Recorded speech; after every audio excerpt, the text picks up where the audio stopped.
Hello আমার প্রাণের প্রিয় মিষ্টি বন্ধুরা, কেমন আছো তোমরা? আশা করি সকলেই অনেক ভালো আছো। আর ভালো থাকারই কথা, কারণ তোমরা আমার গল্প শুনে যে মজা পাও তাতে সবাই অনেক ভালো আছো। বন্ধুরা, আর বেশি কথা না বলে চলুন শুরু করি আজকের ভিডিও। তুমি তো আজ অনেক ক্লান্ত, চলো আমি তোমার মাথায় তেল মালিশ করে দিই, বললেন চাচি। তার নরম হাত যখন আমার চুলে আলতো করে ঘুরছিল, আমার মনে এক অন্যরকম অনুভূতি হচ্ছিল। কিছুক্ষণ পর তার হাত আমার পিঠের দিকে নামল। পায়েল চাচি সবসময় নিজের কাজে ব্যস্ত থাকতেন, তাই আমার জন্য এমন কিছু করার সুযোগ খুব একটা পেতেন না। কিন্তু সেদিন রাতে চাচি নিজের হাতে আমার মাথায় তেল মালিশ করছিলেন। মালিশ করতে করতে কখন যে ঘুমিয়ে পড়লাম তা টের পাইনি। সকালে ঘুম ভাঙতেই দেখি আমার শার্ট নেই আর চাচি আমার পায়ের কাছে শুয়ে আছেন। ওনাকে এভাবে দেখে মনটা ভরে গেল। যখন আমার বাবা মা বিদেশে চলে গেলেন, তখন আমার জীবনে একটি নতুন অধ্যায় শুরু হলো। মা বাবা আমার যত্নের জন্য আমার চাচিকে আমাদের বাড়িতে থাকতে বললেন। পায়েল চাচি বয়স প্রায় 40-এর কাছাকাছি হলেও তার ব্যক্তিত্ব ও রুচিশীলতা ছিল মনোমুগ্ধকর। তার চালচলন, হাসি এবং কথার ধরন সবকিছুই একেবারে আকর্ষণীয় ছিল। আমি তার দিকে মুগ্ধ হয়ে তাকিয়ে থাকতাম। সত্যি বলতে চাচি ছিলেন সত্যিই আকর্ষণীয়। তার মুখে সবসময় এক ধরনের অদ্ভুত হাসি লেগে থাকত। আর চাচি যে আমার যত্ন নিতেন তা এক কথায় ছিল ভীষণ আলাদা। আমার প্রতি তার এমন একটি ভাবনা ছিল যেন আমি এখনও সেই ছোট্ট শিশু যে প্রতিটি প্রয়োজনের জন্য অন্যের উপর নির্ভরশীল। তিনি আমার খাবার দাবার থেকে শুরু করে পোশাক পরিচ্ছদ সবকিছুতেই নজর রাখতেন, যেন আমার প্রতিটি ছোট বড় দায়িত্ব তারই উপর। অনেক সময় তার এই অতিরিক্ত যত্ন আমার মনে প্রশ্ন জাগাত, কিন্তু সত্যি বলতে এর মধ্যে এক ধরনের স্বস্তি খুঁজে পেতাম। সকালে তিনি যখন আমাকে গোসল করার কথা বলতেন, তার কণ্ঠে এক আলাদা ভাব থাকত। বারবার তিনি নিজেই আমাকে গোসল করাতে চাইতেন, যেন বুঝতেই চাইতেন না যে আমি এখন বড় হয়ে গেছি। বন্ধুরা, আজকের গল্পটা অনেক বেশি স্পেশাল, তাই কেউ মিস করো না। আর গল্পগুলো ভালো লাগলে ভিডিওটি লাইক, শেয়ার এবং চ্যানেলটি সাবস্ক্রাইব করো প্লিজ। একদিন চাচি আমাকে বললেন, তুমি ছোটবেলায় কতবার আমার কাঁধে উঠে খেলতে গো। আমি একটু লজ্জা করে চাচিকে বললাম, চাচি আমাকে এভাবে লজ্জা দিও না আগে। কিন্তু তিনি থামলেন না এবং গোসলের সময় আমার দিকে তাকিয়ে রইলেন। বন্ধুরা, আমার নাম সৌরভ, আর এখন আমার বয়স 20 বছর। ছোটবেলা থেকে শুনে আসছি যে মায়ের পরেই চাচি, ঠিক মায়ের মতো। এই কথাগুলো বরাবরই আমার মনে একটা প্রশ্নের জন্ম দিত, সত্যিই কি চাচি এতটা গুরুত্বপূর্ণ? তবে কখনো ভাবিনি যে চাচি আর আমার মধ্যে এমন কিছু ঘটবে যা আমি কল্পনাও করিনি। যিনি ছোটবেলায় আমার এত যত্ন নিয়েছেন, তার দৃষ্টিভঙ্গি কখন যে এতটা বদলে যাবে বুঝতেই পারিনি। একবার আমার বাবা মা 2 মাসের জন্য বিদেশে গিয়েছিলেন। মা বাড়ির দেখাশোনার জন্য একজন সহকারী পাঠিয়েছিলেন। পরদিন সকালে যখন ঘুম থেকে উঠলাম, হঠাৎ দরজার ঘণ্টা বাজল। যেহেতু মা বাবা বিদেশে ছিলেন, তাই ভাবলাম হয়তো কেউ এসেছেন। দরজা খুলতেই সামনে দাঁড়িয়ে ছিলেন এক লম্বা, সুন্দরী এবং আত্মবিশ্বাসী মহিলা। তার চোখে ছিল এক ধরনের ঝলক, আর মুখে ছিল মৃদু হাসি। তিনি হাসতে হাসতে বললেন, এই বাড়িতে একজন কাজের মহিলার দরকার ছিল, তাই না? আমি তাকে মনোযোগ দিয়ে দেখলাম এবং বললাম, হ্যাঁ, সম্ভবত আমার মা আপনাকে ডেকেছেন গো। তারপর তাকে বাড়ির ভেতরে নিয়ে এলাম।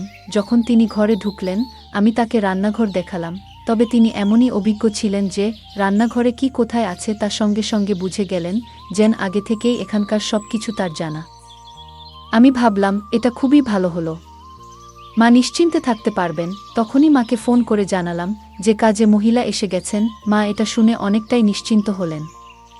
আমিও বুঝলাম এখন আর একা থাকার অনুভূতিটা থাকবে না। সারাদিনের কাজের পর সন্ধ্যায় কাজের মহিলাকে ছুটি দেওয়ার সময় এল। হঠাৎ করেই তিনি আমাকে বললেন, সৌরভ, সকাল থেকে তোমার সাথে আছি কিন্তু তুমি এখনও আমাকে চিনতে পারোনি গো। তার কথা শুনে আমি অবাক হয়ে গেলাম। বললাম, আমি জানি আপনি বাড়ির কাজের সহায়তা করতে এসেছেন, তবে আর কি পরিচয় আছে আপনার? তিনি হাসতে হাসতে বললেন, আমি এ বাড়িতে কাজের মহিলা হিসেবে এসেছি বটে, কিন্তু আগে আমাকে তুমি পায়েল চাচি বলে ডাকতে। আমার নাম পায়েল। তোমার ছোটবেলা থেকেই আমি তোমার দেখাশোনা করেছি গো। আমি বিস্মিত হয়ে বললাম, আমার জানা ছিল না যে পায়েল চাচি আমার জন্য এসেছেন গো। পায়েল চাচি এই কথা বলতেই তিনি আমার হাত নিজের হাতে নিলেন, আর তার স্পর্শে মায়ের মতোই এক ধরনের স্নেহ অনুভব করলাম। আমার মনে অদ্ভুত এক আনন্দের ঢেউ বয়ে গেল। আমি তাকে বললাম, এত বছর পর আপনাকে দেখে সত্যিই আমি খুব খুশি হয়েছি। ও সন্ধ্যা প্রায় 6টা বাজে। তাই তাকে বললাম, আজকের কাজ শেষ, এখন আপনি বিশ্রাম নিতে পারেন, কাল সময় মতো চলে আসবেন। তখন তিনি বললেন, সৌরভ, আমার নিজের থাকার জন্য কোনো বাড়ি নেই। তুমি যদি আমার বেতনের কিছুটা কমাও তাও সমস্যা নেই, তবে যদি তোমাদের বাড়িতে একটি ঘরে থাকতে পারি তাহলে ভালো হয় কি? আমি সঙ্গে সঙ্গে মাকে ফোন করে সব জানালাম। মা বললেন, আমাদের বাড়িতে তো একটি ঘর খালি আছে, ওটা তাকে দিয়ে দাও। ও থাকলে তোমার কোনো প্রয়োজন মুহূর্তেই পূরণ করবে, তোমার ছোটখাট কাজে সাহায্য করবে। মায়ের কথা শুনে আমি তাকে সেই ঘরটি থাকার জন্য দিলাম। তিনি সঙ্গে কোনো পোশাক আনেননি, তাই মায়ের কিছু পুরনো শাড়ি তাকে দিলাম এবং মায়ের ঘরে পোশাক পাল্টানোর কথা বললাম। আমি বাইরে চলে এলাম। প্রায় 10 মিনিট পরে আমি মায়ের ঘরে গেলাম, কারণ আমার ফোনের চার্জার দরকার ছিল। তবে ভুলে গিয়েছিলাম যে চাচি তখন ঘরেই ছিলেন। আমি দেখলাম চাচি পোশাক পরিবর্তন করছেন। লজ্জায় তাড়াতাড়ি চোখ বন্ধ করে ফেললাম, কিন্তু চাচি যেন এতে কোনো সংকোচ অনুভব করলেন না, বরং বললেন, সৌরভ, এসো এখানে বসো আর বলতো, তোমার মায়ের এই শাড়ি আমার উপর কেমন লাগছে গো। তার পোশাক পরিবর্তনের মধ্যেও তিনি আমাকে সামনে বসতে ডাকছিলেন, কিন্তু আমার মনে হলো এটা ঠিক নয়। চাচি দেখতে অত্যন্ত সুন্দর ছিলেন। বয়স প্রায় 40 হলেও তার শরীর ও চেহারা বয়সের চেয়ে অনেক কম মনে হতো। কিছুক্ষণ পরে তিনি মায়ের শাড়ি পরে ঘর থেকে বেরিয়ে এলেন। আর পুরনো শাড়িতেও তাকে চমৎকার দেখাচ্ছিল। এইভাবে কদিন কেটে গেল। পায়েল চাচি প্রায় 10 দিন ধরে আমাদের বাড়ির কাজ দেখাশোনা করছিলেন। একদিন তিনি আমার ছোটবেলার অনেক স্মৃতি শোনালেন। সেসব শুনে আমি যেন নিজের শৈশবে ফিরে গেলাম। সেই ছোট্ট ছেলেটা যে সবসময় মোবাইলে ব্যস্ত থাকত, এবার নিজেই সে শৈশবের কথা ভাবতে লাগল। চাচি মাঝে মাঝে আমাকে বেশ বিভ্রান্ত করতেন। কয়েকদিন পর হঠাৎই একদিন বললেন, সৌরভ, আজ তোমাকে আমি নিজ হাতে গোসল করিয়ে দেব গো। আমি বারবার না করলেও তিনি হাসি মুখে গোসল করানোর জন্য জেদ করছিলেন। তার কথায় রাজি হয়ে শাওয়ার নিয়ে বের হলাম। দেখলাম চাচি আমার ঘরে বসে আছেন। তিনি বললেন, তুমি আমার হাতে গোসল করনি, কিন্তু এখন আমি তোমার ভেজা চুল মুছে দিতে চাই গো। আমি মাথা নিচু করে তোয়ালে দিলাম এবং তার সামনে বসলাম। চাচি স্নেহভরা হাতে আমার চুল মুছে দিতে লাগলেন। আমি চাচিকে পরিবারের সদস্যের মতোই মনে করতাম, তাই স্বাভাবিকভাবেই তার সাথে মিশতাম। বলেছিলাম, এই ঘরটাকে নিজের ঘর মনে করবেন। আমার কথা তিনি মনোযোগ দিয়ে শুনলেন এবং আমাদের বাড়িতে এমনভাবে থাকতে শুরু করলেন যেন এটি তার নিজেরই ঘর। এক সন্ধ্যায় আমি বন্ধুদের সঙ্গে এক জন্মদিনের পার্টিতে যাচ্ছিলাম। তখন চাচি আমাকে জিজ্ঞেস করলেন, কোথায় যাচ্ছ? আমি বললাম, একটা পার্টিতে যাচ্ছি গো। তখন তিনি বললেন, তুমি আমাকে পরিবারের অংশ বলো, কিন্তু একাই চলে যাচ্ছ, কখনো আমাকে কোথাও নিয়ে যাওনি গো। আমি বললাম, ঠিক আছে, আমি আপনাকে নিয়ে যেতে রাজি আছি, তবে আধুনিক পরিবেশে মানিয়ে নিতে পারবেন তো? তিনি সম্মতি দিলেন। আমি বললাম, মায়ের ঘর থেকে ভালো একটা শাড়ি পরে প্রস্তুত হয়ে আসুন গো। পার্টিতে যখন পৌঁছালাম তখন আমার বন্ধুরা তাকে দেখে ভেবেছিল তিনি আমার বান্ধবী। চাচি এমনই উপস্থিতির অধিকারী ছিলেন যে সবাই ধরে নিয়েছিল তিনি আমার সঙ্গী। চাচি হেসে হেসে বন্ধুদের বললেন, আমি সৌরভের বন্ধু গো। পরে আমি চাচিকে জিজ্ঞাসা করলাম, এভাবে পরিচয় দিলেন কেন? তিনি মুচকি হেসে বললেন, তোমার বন্ধুরা যা ভেবেছে তা দেখে তোমার মুখ দেখার মতোই ছিল। আমি হেসে বললাম, মাফ চাওয়ার কিছু নেই, ঠিকই করেছেন গো। সেদিন রাতেই চাচি আমার ঘরে এসে বললেন, তুমি অনেক ক্লান্ত হয়ে পড়েছ, আজ তোমার মাথায় তেলের মালিশ করে দিই গো। তার স্নেহমাখা হাত যখন আমার চুলে ঘুরতে লাগল, আমার গায়ে কাটা দিয়ে উঠল। তারপরে আস্তে আস্তে তার হাত আমার পিঠে চলে গেল। মা সবসময় ব্যস্ত থাকতেন, তাই এভাবে তেল মালিশ করে দেওয়ার সময় তার পক্ষে পাওয়া সম্ভব ছিল না। মনে পড়ে না কবে মা শেষবার আমার মাথায় তেল মেখে দিয়েছিলেন। পায়েল চাচিও সাধারণত এতটা সময় দিতে পারতেন না, কিন্তু সেদিন রাতে তিনি নিজের হাতে আমার মাথায় তেল মালিশ করছিলেন। মালিশের আরাম পেয়ে কখন যে গভীর ঘুমে তলিয়ে গিয়েছিলাম বুঝতেই পারিনি। পরদিন সকালে ঘুম থেকে উঠে দেখি পায়েল চাচি আমার পায়ের কাছে শুয়ে আছেন। তাকে জাগিয়ে হেসে বললাম, তুমি আমার পায়ের কাছে কি করছো? চাচি মুচকি হেসে বললেন, গত রাতে তোমাকে মালিশ করতে করতে আমারও ঘুম চলে এসেছিল গো। সকালে চাচি হঠাৎ আমাকে একটা প্রশ্ন করলেন যা আমাকে ভাবিয়ে তুল। তিনি বললেন, গত রাতে যখন তোমার কাঁধে হাত রেখেছিলাম তুমি এত তাড়াতাড়ি ঘুমিয়ে পড়লে, তোমার মা কি কখনো তোমার মাথায় মালিশ করতেন না? আমি সরাসরি কিছু বলিনি, কারণ জানতাম মা সবসময় তার কাজ নিয়ে ব্যস্ত থাকেন। তাই পরিবর্তে বললাম, না না, আমার মা সবসময় আমার যত্ন নেন, এমন কিছু নয়। পায়েল হেসে মাথা নাড়লেন এবং বাইরে চলে গেলেন। এরপর আমরা দুজন একসঙ্গে নাস্তার টেবিলে বসলাম। ঠিক তখনই কলিং বেল বেজে উঠল। দেখি মা এবং বাবা দুজনেই বাড়ি ফিরে এসেছেন। তাদের দেখে আমি খুব খুশি হলাম। বাড়িতে ঢুকতেই দেখলাম বাবার দৃষ্টি পায়েল চাচির উপর আটকে আছে, যেন তিনি তাকে নতুনভাবে দেখছেন। পায়েল সেদিন এত সুন্দর লাগছিলেন যে বাবার দৃষ্টি তার উপর থেকে সরছেই না। বাবার মনোযোগ অন্যদিকে ফেরাতে আমি কাছে গিয়ে তাকে আলিঙ্গন করলাম। মা পায়েলকে ভালোভাবেই চিনতেন, তাই মা পায়েলকে আলিঙ্গন করলেন। সেদিন রাতে খাবারের সময় দেখলাম বাবা আবারও পায়েলের দিকে অন্যরকম ভাবে তাকিয়ে আছেন। কেন তিনি তাকে এত মনোযোগ দিয়ে দেখছেন তা বুঝতে পারছিলাম না। তবে বাবার এভাবে তাকানো আমার একটু অস্বস্তি হচ্ছিল। রাতের খাবার শেষে বাবা তার ঘরে চলে গেলেন, আর পায়েল রান্নাঘর পরিষ্কার করছিলেন। কাজ শেষ করে তিনিও তার ঘরে চলে গেলেন। কিছুক্ষণ পর আমি তার ঘরে গেলাম, কারণ সেদিন আমাদের মধ্যে কিছু কথা হয়নি। আমাকে হঠাৎ দেখে পায়েল একটু অবাক হয়ে গেলেন। আমি হাসতে হাসতে বললাম, এত অবাক হওয়ার কি আছে? আমি তো তোমার সৌরভ গো। পায়েল মুচকি হেসে বললেন, তুমি এত চুপি সারে এলে যে একটু ঘাবড়ে গিয়েছিলাম। কিছু দরকার ছিল? আমি বললাম, না পায়েল, বিশেষ কিছু দরকার ছিল না। সেদিন তেমন কথা বলা হয়নি, তাই ভাবলাম একটু দেখা করে যাই গু। পায়েল হেসে বললেন, ঠিক আছে, যখনই দরকার পড়ে আমাকে ফোন করো। আমি তোমার জন্যই এখানে আছি ইউ। তার কথায় আমি হেসে দিলাম। তারপর ঘর থেকে বেরিয়ে এলাম। পরদিন সকাল হয়ে গেল। সকাল 10টা বাজলেও নাস্তা তৈরি ছিল না। সাধারণত পায়েল প্রতিদিন সকাল 8টায় আমার জন্য নাস্তা নিয়ে আসেন, কিন্তু আজ 9টা পেরিয়েও কিছু আনেননি। তখন আমি রান্নাঘরে গেলাম দেখতে কি হচ্ছে। সেখানে গিয়ে দেখলাম পায়েল মাথা নিচু করে চুপচাপ দাঁড়িয়ে আছেন, যেন গভীর চিন্তায় ডুবে আছেন। আমি অবাক হয়ে জিজ্ঞেস করলাম, কি হয়েছে পায়েল? ধীরে ধীরে বললেন, তোমার বাবা। ঠিক তখনই বাবা রান্নাঘরে ঢুকে পড়লেন। পায়েল তার মুখ আমার দিক থেকে সরিয়ে নিলেন।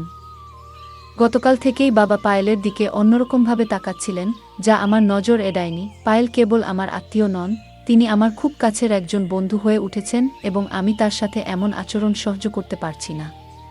আমার মনে প্রশ্ন জাগছিল, একদিনের মধ্যে এমন কি ঘটেছে যে পায়েল এতটা অস্বস্তিতে পড়ে গেছেন?